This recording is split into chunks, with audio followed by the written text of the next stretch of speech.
একটি শিক্ষণীয় সুন্দর গল্প। একদিন এক বড় বন্যপথে দেখা হলো কুড়াল আর ব্লেডের। কুড়াল ছিল অনেক শক্তিশালী, মোটা ও ভারী।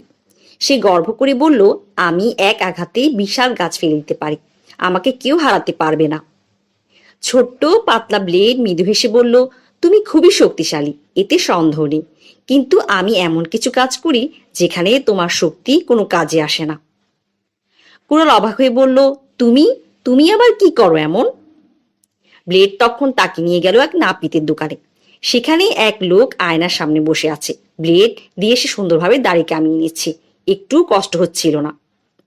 এই দৃশ্য দেখে কোরাল চুপ করে গেল। সে বুঝতে পারলো, তার যত শক্তিই থাকুক, এমন সূক্ষ্ম কাজ সে কিছুই করতে পারবে না।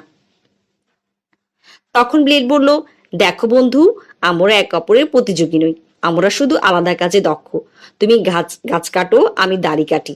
আমাদের দুজনেরই গুরুত্ব আছে, কিন্তু আলাদা আলাদা জায়গায়।